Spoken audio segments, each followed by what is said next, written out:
Welcome back. Did you guys enjoy that meme music? I totally enjoyed that meme music. Felt like I was in an elevator. Yeah. Anyways, last but not least, let's talk about Legends here on the DC Universe at the Stream TV. If you please, we'd like to go to our Facebook pages with our partners, Lance Ostfresser. He sets up these pages and they're fantastic. So go on there, get in some conversations, post some memes, ask questions, whatever. We will be on there as well, answering questions, saying what we think about things and whatnot. So anyways, did you guys enjoy Legends this week? Yeah. It was pretty weird. Like there was a lot going on. It was it was very interesting. There's a lot going on, including my favorite, the bromance. So yeah, definitely bromance. We'll talk about that. So now they're here in 1927. In Chicago. The Roaring 20s. The Roaring 20s, and they get to meet Mr. Al Capone, right? And the guy who played Al Capone did a pretty good job. He was cool. agreed. Gotta give him a shout out. But we're introduced to the Legion of Doom. Yeah. So you can't exactly call it the Legion of Doom yet, because they're not all there, right? Some of them, are missing, as in Snart is not there, right? So I can't really call it the Legion of Doom yet, although they look pretty intimidating and somewhat. Yeah. And they're though to make their whole little case against with their deal with Al Capone. But they kind of seem more like the Three Stooges. Because which one's Curly? oh, which one's Curly? Oh, definitely Darhk. Darhk is Curly. So Reverse Flash seems like the only one who has the real intelligence, and the rest of them just go oh yeah, that's a good idea. Yeah, right. Malcolm is the most like that. Yeah, totally. Like, Malcolm what's is straight up. And Malcolm, played by John Barrowman. I think it's Barrowman, but. Anyways, when I first saw him coming, and I wasn't thinking, where did I see this guy before? Because I saw him on Arrow. I was thinking, where have I seen this guy before? Because he's actually in The Producers. Anybody watch the movie Producers? Mel Brooks? Right. Yeah. Okay. Yeah. And I love that movie. It's a fantastic movie with Matthew Broderick and Nathan Lane. It's bomb. Anyways, he's a lead tenor in the whole production for Springtime for Hitler in Germany. It's freaking fantastic. Anyways, I was like, it's that guy. And the way he comes into the show just last night, he was like, and he had the same kind of look in his eye. He looked like he was about to break out into song. Yeah. Okay, you saying What do you guys think about him coming in? You saying that doesn't make me hate him as much, but I did have a little something to say about Merlyn coming back. Merlyn is like that turd that won't go away when you flush it. I'm sorry to disgust you a little bit. No, but I'm disgusted. Why didn't you approach me with that? Right. Sexism. No, I love John Barrowman, but I hate Malcolm Merlyn. that little pest, get the hell out of here. Yeah. No, he's doing a great job Yeah, of he's me amazing. hating him, but he's still in that same kind of level. Are we gonna hate him? Is he all-out bad guy, or is he gonna switch sides again? What are you doing, Merlyn? What are you even doing here? Yeah. Yeah, I'd love to know how they all came together, right? Yeah. I want to know when Captain Cold is actually gonna. Right, I was so expecting it to be for real this time, and it wasn't. They snuck it. That was sneaky. But they really had that planned out. They had double crosses. Right. Yeah. They had just lots of fake outs, and I felt like I didn't know what they were gonna do from one moment to the next. I didn't either. Yeah. It was definitely a very keep on your toes episode. So then you have Malcolm Merlyn now after they go through and capture Sara Lance and Professor Stein. Yep. And now Malcolm is trying to tempt her with, give me back that amulet. Give me that, not give me back, but give me that amulet. And you and me, we can change things, get things back together. Preying on her what? Her love for everybody, her for people that she's this lost. theme throughout the three shows. What? But she was solid. Yeah. She's had to face this many, many times. Yeah. I guess, I was surprised at first that she was so against it, but you're right. Yeah. She has really gone through this. She's gone through the ringer with this. Yeah, and I'm just I'm proud. And the quote that she said, well, I don't want to say it wrong. Okay. It said, I'll take a nightmare. Oh, I'll take a nightmare that's real over a dream that's a lie. Yes. And I thought, boom. And you thought, all right, Sara, good job. What do you guys think about her? So I loved her stand on her own, that she'd already accepted. She's like, I can't bring Laurel back. I can't do anything. I have to protect history. But when she went against, when she was talking to Stein and she was like, oh, she's an aberration. You're being selfish by not changing the timeline back or whatever, just because you love her. I was like, okay, but it's not just him that loves her. that woman, his daughter, has affected multiple lives Right, yeah. now. This is reality now. Like, it's not like, it's not a dream. It is reality now. So like, in fact, it's only a dream for Stein because he didn't experience it. But that would suggest that everyone else in the world is dreaming, Yeah. And that's like an egocentric view, I See, think. but now he has all these memories, and to him now these memories are real. Right. Like he's experienced these, like they have like senses about them, and it's like I'm a father, and to know that I've had all these memories of my daughter, and then to someone say, oh, that's not real. Right. It's been taken away from you. I'd be like, Yeah. And also, who's to say what the original timeline is? Like, everything's an aberration. Exactly. Yeah. Definitely. Definitely. Like, if the Reverse Flash hadn't gone back and killed Barry's mom, everything would be super different on all these shows. On all the shows. So, You're right. I mean, look, there's no normalcy anymore, especially with time changes. But the way Sara was just like, she thought about it for a minute, but then she knows this is her destiny. Right. And she's loving it. She's just loving it. This is her job, and she loves the group. And now, even with that, she's playing like big sister of the group, Totally. She's doing a good job.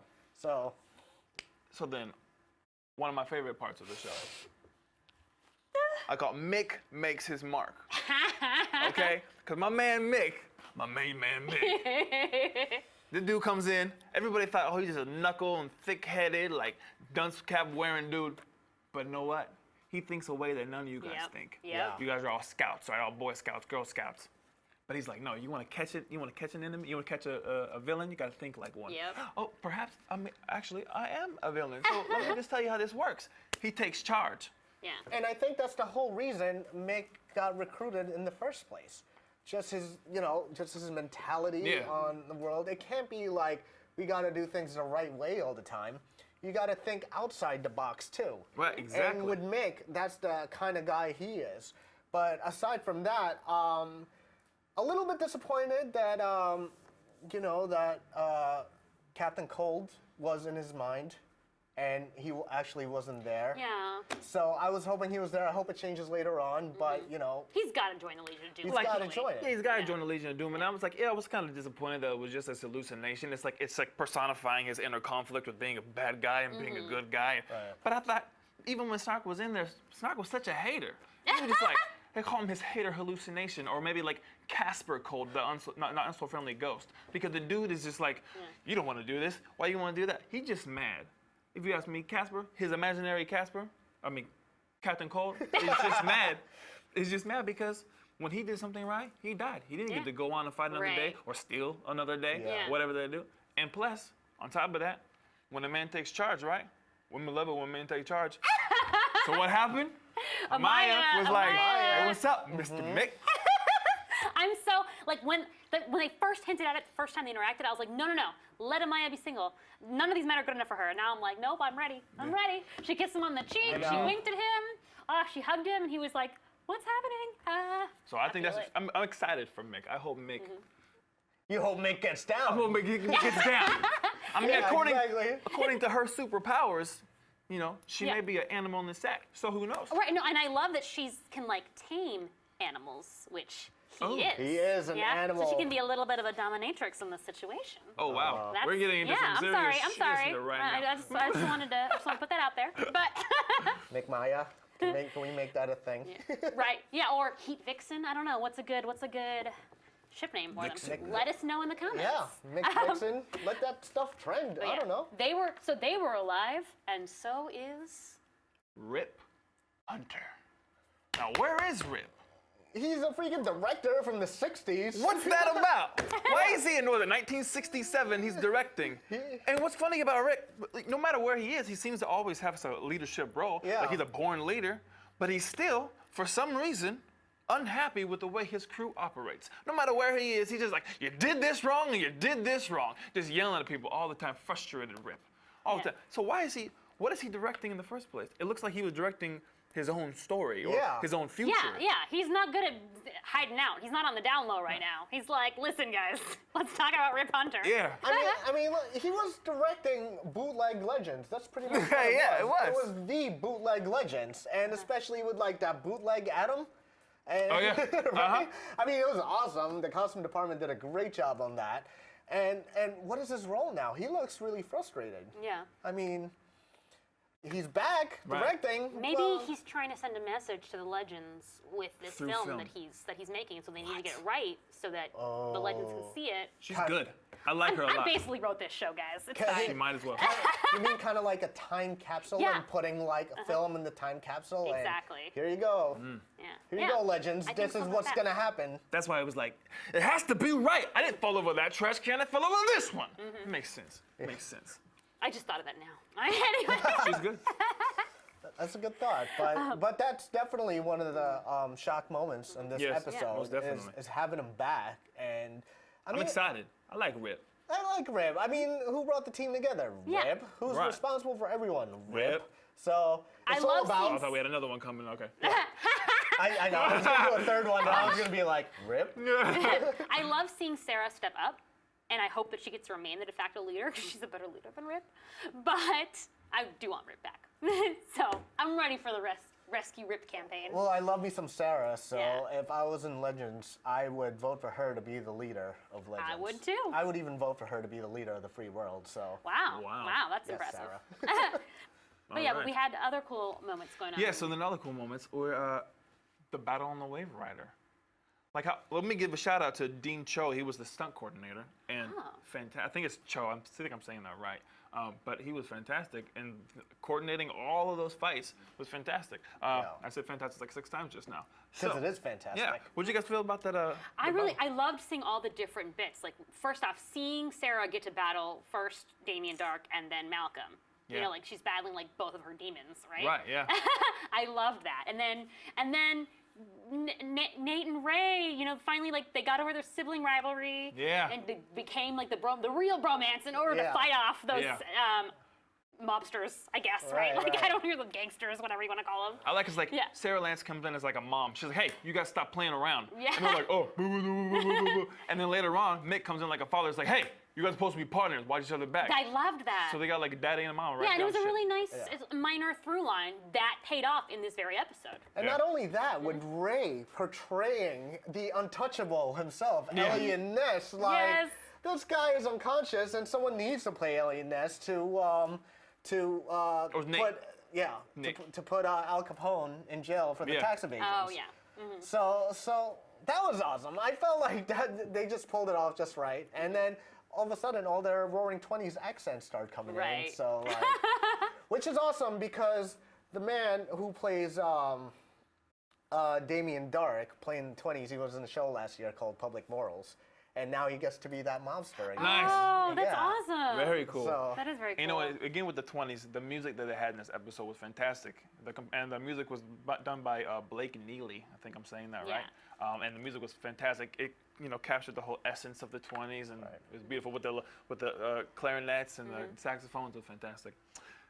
But then at the end of the episode, the Legion of Doom, or the Three Stooges, whatever you want to call them, they're talking about finding the Spear of Destiny. Now, what is the Spear of Destiny? Yeah, we actually had a really helpful person in the Facebook group that I was telling you about. pray tell. Yeah, point out, Rich Seville right there, point out the Spear of Destiny. You can find it, the wiki pages. First off, it's a real thing, it's a myth in real life, but also in the DC world. It's the spear that pierced Jesus' side, as Damien Darhk told us, but it also can affect the course of reality and is why the Nazis were able to keep metahumans away from World War II. Like, that's why it took so long to win World War II in the DC world. So in the DC world, Because the they Spear had like a Really? No, right, exactly. In real life. In real- No, so like that's like some intense like they had a sphere of influence basically around Germany, if you Yeah. will, so that the metahumans could not fight the Nazis. Yeah, I mean, there's a lot of backstory with the Spear of Destiny deriving from World War II and Hitler using it, and the Justice League trying to stop him and trying to get back the Spear of Destiny. But in this world of the DC universe, I mean, what do you guys think it is? I want to hear your theory. Okay, here's my theory, guys. This is my unifying theory. Oh. I think Oh, yes, that, okay. like I said in a previous video, I don't think that Flashpoint effects are really Barry's fault because from the start he's been so clear that they're his fault. I think they're Reverse Flash's fault, and I think we're seeing now how he makes it happen with the Spear of Destiny. Because the Spear of Destiny can change the course of reality. So once he has it, he can make all this stuff happen. And the way to stop it, once Legends comes on after Flash next year, is by taking the Spear of Destiny from Reverse Flash. Right. So, I mean, we'll see from there. And I think the Spirit of Destiny might have something to do, too, with the Legion of Doom forming. Hopefully they can get Grodd in there, too, so we can make it complete, so. And we have a comment on Facebook from earlier Earl Bongo. That is his name. And he said something interesting about the Reverse Flash, what you were just saying, because while he's sitting there and he's fighting Amaya, I think. Yeah. And then his watch all of a sudden goes bleep, bleep, bleep, bleep, bleep, bleep, Yes. right? And all of a sudden he's like, you're lucky. And he gets bounced out, right? Yeah. It's like, why did he get to do that? So then Earl says, why did Reverse Flash run away when his wrist watch suddenly turned red? Was that the indication that he's done? Was that the indication that he's done too much aberration that might affect him? Oh, that's Which a made cool why he wanted idea. to leave 1927. Like, That makes sense. Like, if he does one more thing, then he's Yeah. going to cease to exist he's like, or something. oh yeah, shoot. Yeah. Was that like 3 and out kind of deal for Yeah, Reverse man. Flash? That's He's about really to strike out. interesting. Yeah. I like that. So yeah, so let us know what you guys think the Spear of Destiny means. Yes, the comments? definitely. And like, also, again, we want to give a shout out to our friends at Arrowverse.tv. Go on there, discuss some things, about the show. All the shows are on there. We'll be on there talking and yeah. Tell them what you think about the Spear of Destiny too. Yeah. Yes, let us know. We want to hear your theories because, frankly, I can never get enough of Yeah. theories. And we've got a long hiatus coming up. So our Yeah. next actual episodes, I think, are going to be January 16th for Supergirl. Yeah. So yeah. So we're going to have a couple things in the meantime here, but obviously we won't have new content. So Yeah. Right. new DC TV content. But we will miss you guys. Yeah. We will But happy definitely miss you. holidays. Yes. Happy holidays. Merry Thanks for Christmas. watching. Bye. Bye-bye.